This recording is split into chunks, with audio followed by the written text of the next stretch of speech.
Welcome to another edition here of the MMA Monday on the Funky Pod. Glad you're here, glad we can talk. This time, no UFC event. What's happening, right? Plus, more echo in the voice. I'm sorry about that. Just moved into a new place with a new studio-ish room, but can see nothing on the walls yet, just some glass there. Trying to take the sound out, but it's not really working. So working on this, literally just finished. It's almost midnight here in Bangkok, just finished unpacking. So from tomorrow onwards, this should be better again. So please forgive me, but I did want to, of course, still have the MMA Monday here, because there is something we need to talk about. Actually, to be quite fair, well, we're not going to go to every single social media update by every fighter ever.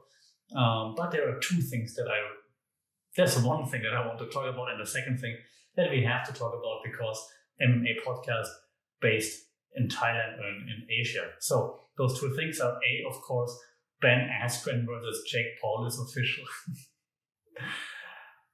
Yeah, and the second thing is the one championship event that we had this past Friday, and we're gonna go quickly through what happened there.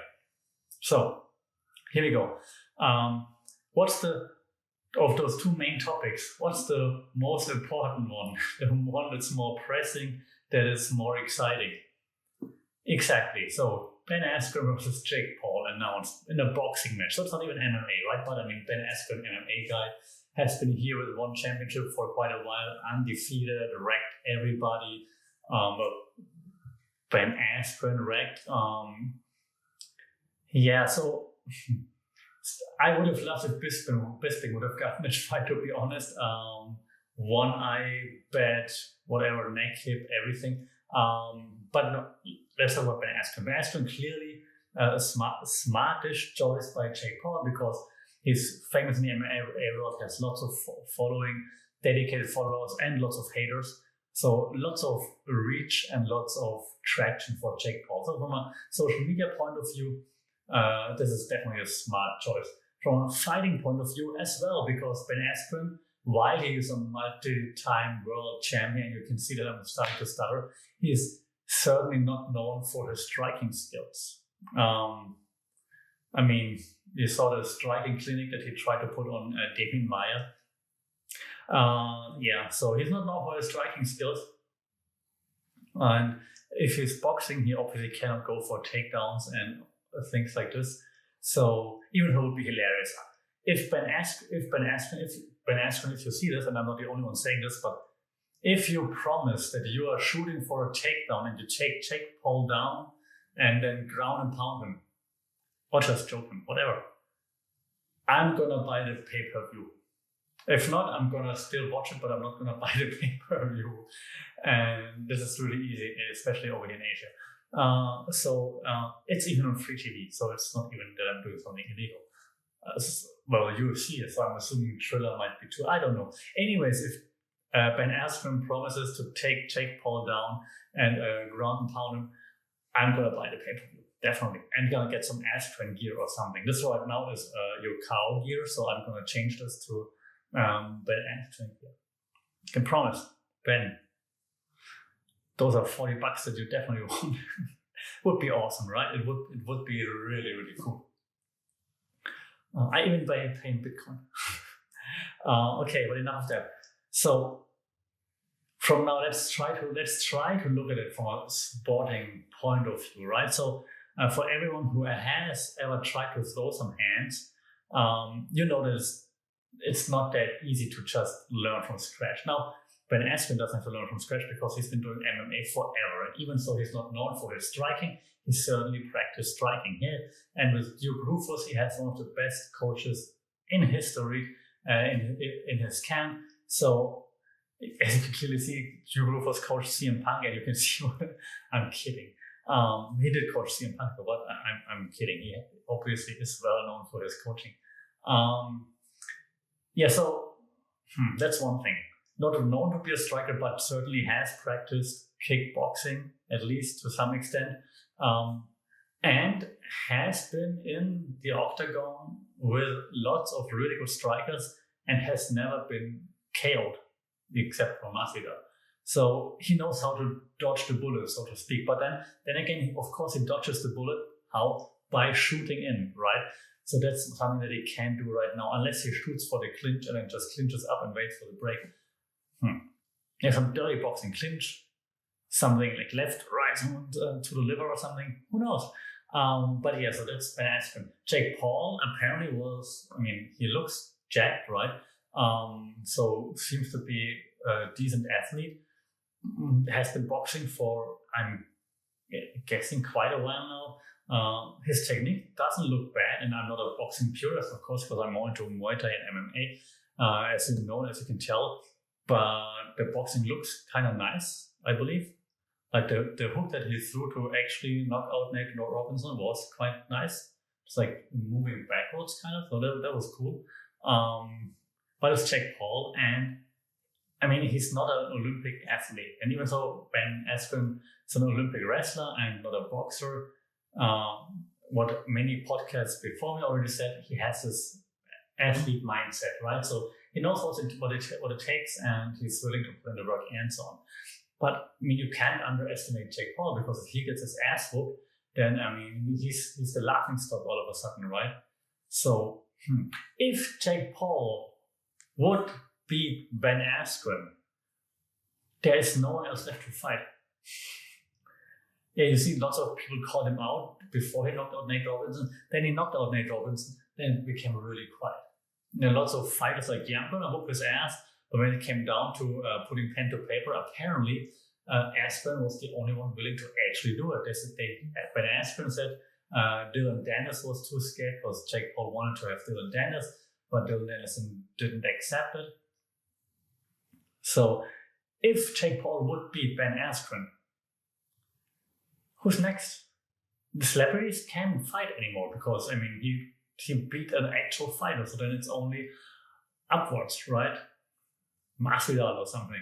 And that leads us, smooth transition, welcome to Segway country. That leads us to the next point. Apparently, Jake Paul was seen training with Jorge Masvidal, and the MMA community lost their shit on Instagram, right? They're like, oh my god, you traitor, Judas, for real, Street Judas Masvidal. Now we know why we call you Street Judas. Yeah, how dare you, George? How dare you? And I thought I thought Ben and George are cool now, kinda, but maybe not. So yeah, Jorge now apparently helping Jake Paul. What do I think? Who am I rooting for? I'm obviously rooting for Ben Askren. He's been over here at one championship, so we've seen him here a few times. I like his trolling. I also own some Bitcoin, and I just can't stand Jake Paul, this arrogant YouTubing thing. Maybe it's also my age, but that's not my style. And I hope Ben Askren humbles him. I would not be surprised if Jake Paul lands a clean surprise, hook or something out of nowhere, and then that's it. But hoping that Ben Askren reps the MMA community proper and sticks it to Jake Paul and Jorge Masvidal. All right, that's going to be a fun build. It's in like a month or so, 10 weeks from now, I believe. 10 weeks, 2 months, 2.5. So this should be fun with like a social media banter back and forth. So I'm very much looking forward to that. Yeah, let me know what you think about Ben Askren versus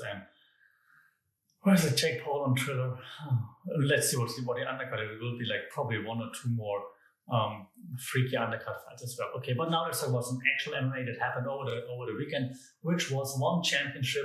I think Unbreakable number 2 with the main event, and I have to read so I don't get it wrong. Main event: Mauro the Hammer Cerrilli, who we know, defeating Abdul Basir, the Dagestan Machine Vaidabov. That was the guy, when I did the preview, who didn't even have a picture on the One Championship website, so because he's so famous.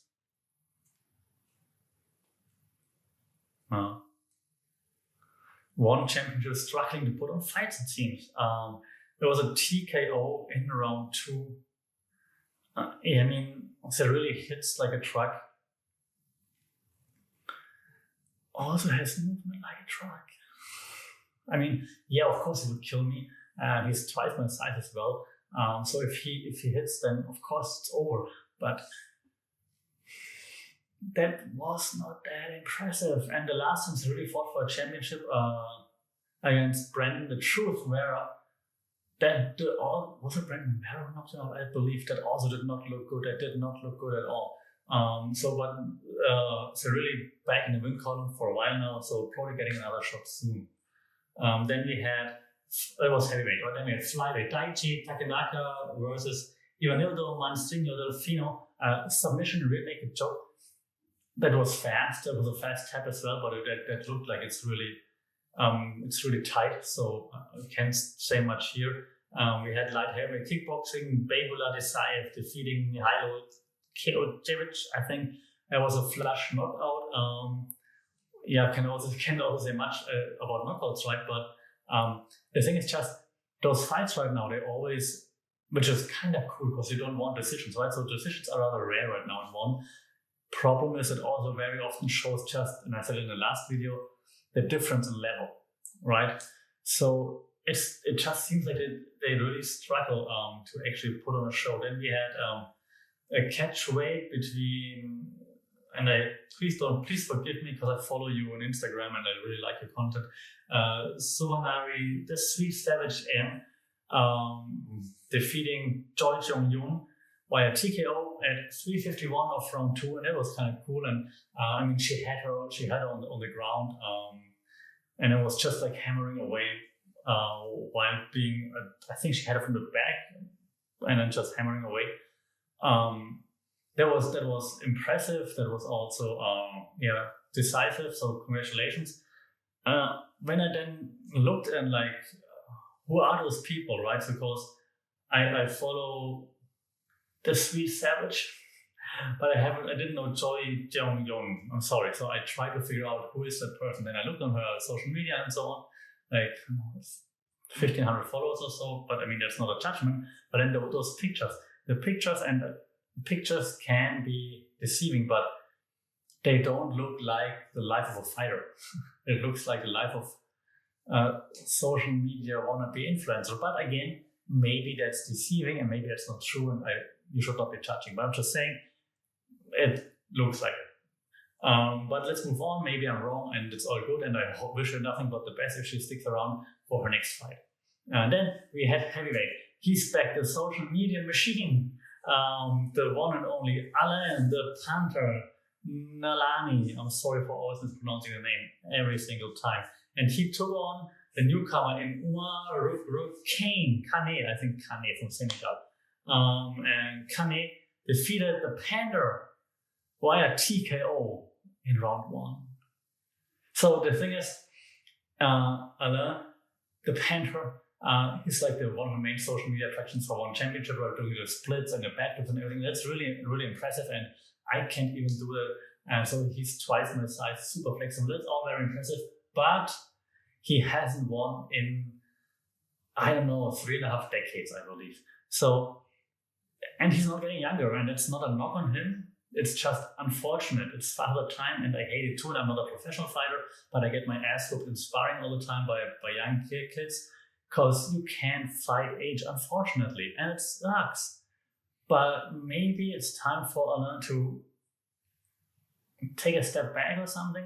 I don't know, or find a different matchup. So what I don't want is that he gets knocked out again next time, and I don't want to see another 748 social media posts of the same thing that Alain is doing. So please, One Championship, do something different here.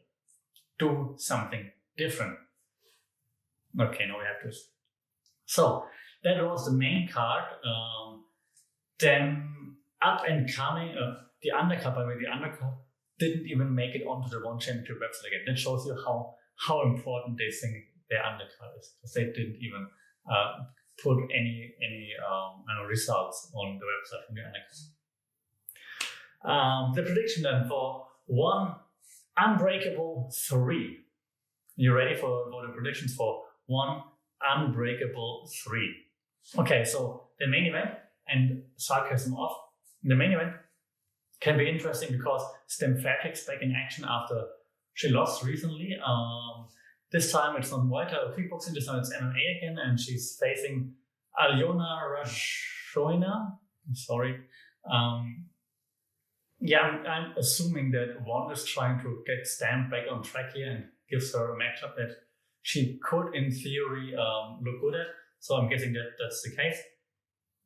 Then we have Shoko Sato versus Fabricio Andrade in MMA. I saw Andrade like a few highlights. Then he looked good. I'm looking forward to this. I think we're looking forward to this. It's bantamweight, so probably not a knockout, but should be interesting technique. Then Han Shi Hao, my man Han Shi Hao. Again, it's not, okay, you might think like I've never heard of him, so why do you say this? I watched all the one events, and Han Shi Hao is really good. It's really good in Muay Thai. The first time I thought, yeah, come on, this Chinese looking dude here, this is a bit lanky. I don't think he's got it, but he's got it. So that was a really good fight. He's facing Adam Noy, who is, now I struggle. So I've seen Adam Noy a few times in Muay Thai here. I can't recall his last fight though, to be honest.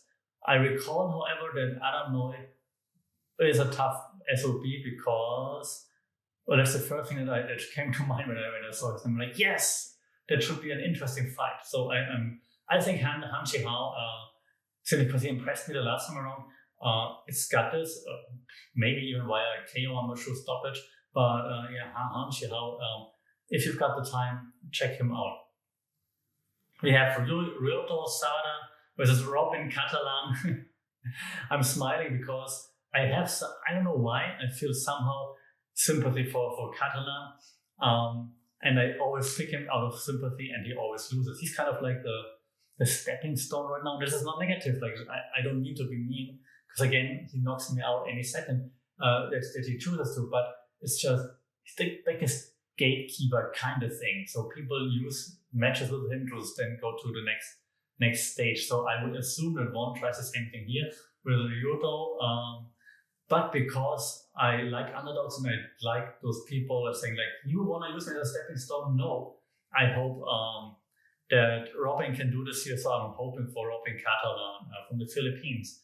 Then we have lightweight MMA Rahul Raju versus Ahmed Muchata. I'm sorry again. Again, not meaning as an insult. I promise I will know how to pronounce names after I watch you guys. Rahul Raju has been in there a few times already. He put on a few good shows and also like technical showcases. I'm thinking back to a few of his fights, but also impressed with like his just like never say quit attitude. So let's see if he got better again. I hope so. I hope that he got better again. He's a tough guy. Puts on shows usually. I'm surprised that he's like lowerish on the card. So yeah, looking forward to this. The last fight then that was announced, Tiao Tang versus Paul Lumihi. I think that's how I say it. I don't know either of the guys. I'm sorry. I checked the highlights. Obviously, highlights always show you just like the flashy, cool stuff. So it looks like a decent fight, I guess. But I can't pick anyone because I haven't seen those guys competing for one championship just yet. I do look forward to a few fights. Those Stam should be interesting. Andrade should be interesting, and definitely a dark horse of those fights. Han Shi Hao versus Adam Noy. This should be really fun. And of course, my man, Robin Catalan, I always pick you and then it's, this time I pick you again. Let's not have me regret it. So those are the fights I'm looking forward to the most at one Unbreakable 3. Let me know what you think. This one a bit of a shorter MMA Monday because there was no UFC event. Next week, UFC coming back. Yes, the Ream is on fire. I moved the whole day. I'm sorry, I'm tired and stupid. But I'm looking forward to the Ream versus Volkov, I believe, right? We talk about this then next time. I really hope the old man pulls it off again. Old man, this gets the Ream. One last round would be awesome to see. Breaking down all the other fights then in the next MMA Monday to see what happened and how it all went down. Let me know what you look forward to the most, what you feel about One Championship, and most importantly, who wins the showcase of showcases, the showcase of the Immortals. Who wins Askren versus Paul? Let me know. Looking forward to that, and see you next time. Take care.